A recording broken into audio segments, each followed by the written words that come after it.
Okay, Rocky and I are back out in my shop this morning, and I've got a little project I want to try to knock out today. In one of my previous videos, I was talking about this old table that a friend of mine was going to throw out. It was originally, I don't know if you can see the legs in this shot or not, but it was an old sewing table, and he was going to throw it out, and I got it, and it's a good sturdy table, and I put my miter saw on it. So the only thing I don't like about it is it's a little bit short. I really would like the miter saw to be up a little bit.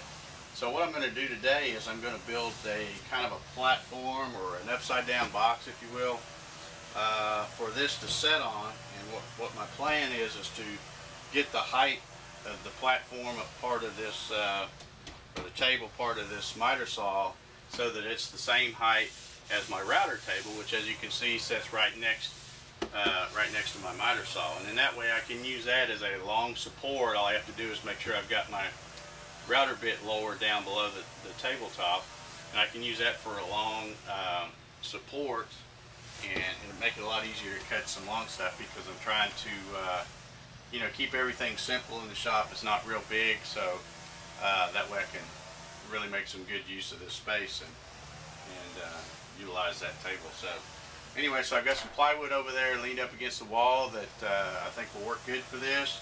Like I said, it's going to be an upside down box kind of with, I'm probably going to put a couple of storage drawers in the front of it, and I think it's going to work out nice. So let's get started.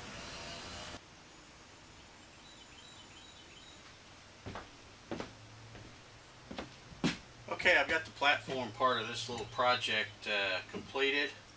I'm using up some scrap. This is some 5/8 plywood that I had just a little bit left over, and I've got a whole bunch of 3/8 plywood, and it's just the the cheap stuff, and it's bowed and everything, pretty flimsy. So what I'm doing is I'm taking all the 3/8 and cutting two pieces just alike, and then gluing it up to laminate it to make a piece of 3/4, putting the the bows in opposite direction and everything, so that it'll make a halfway straight piece.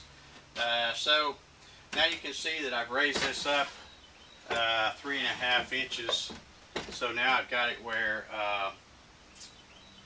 when I run a longer board, or something longer on here, it'll kind of go across that table, so I've got room to do it. It's sticking up, looks like just a little bit, but it's got a little bow in here, so I'm gonna have to put some bracing or something in there to get that down. But looks like it's going to work good. And now I'm going to put some shallow drawers in here. I've already got the parts cut, and I've got some stuff glued up, because again, I said I was using the 3/8 plywood and gluing a couple pieces up to make 3/4, so I can utilize some of that scrap that otherwise I'd just end up burning in the fire pit. So anyway, I'm going to work on those drawers, and when I get those done, I'll be back with the video camera.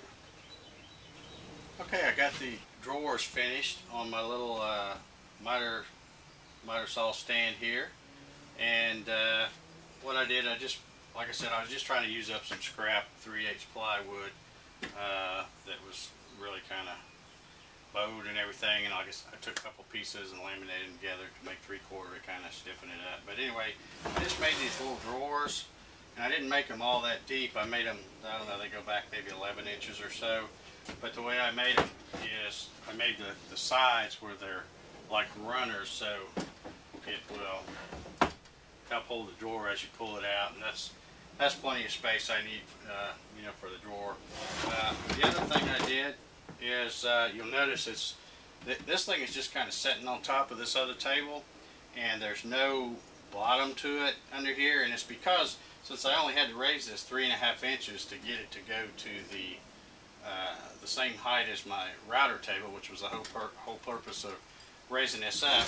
I didn't want my drawers to be too shallow where you couldn't put much anything in them, because like right now they're I don't know, maybe that's 2.25 inches or something like that, I guess, deep. So if I put a bottom on this thing, that would have been, if I used 3/8, that's another 3/8 I would lose in the depth of the drawer, or half or 3/4 or whatever. So anyway, so I just kind of made them where they just kind of slide on the top of this table, and that'll be fine for what I'm going to use it for.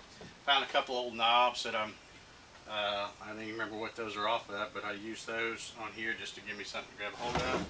And again, I cut these things a little bit shorter so that this thing will, when it goes in, it will go in and hit against the back, and it's kind of tucked under here to help keep the sawdust and stuff out of the drawer. Hopefully that'll help some. I don't know, but the nice thing is now, just like the whole purpose of this thing was to be able to stick a long board on here and it clear my router table, where I can use it for some additional support if I'm cutting something along. So that'll make it a whole lot easier than, because my, again, my shop is pretty small, and I'm just trying to make the best use of the space I've got. So this really helps. I think I'm going to like this pretty good. It gives me some room to store a few things in those drawers, and might as well use that space that I had to build this up. So anyway, that's probably going to be it for this this little video. Thanks again for all my new subscribers. If you haven't subscribed already, please do. And if you like the videos that you're seeing, please click the like button. And if not, please comment and let me know what I can do to make these videos more informative, or better, or whatever. So anyway, that's going to be it for this time, and thanks for watching.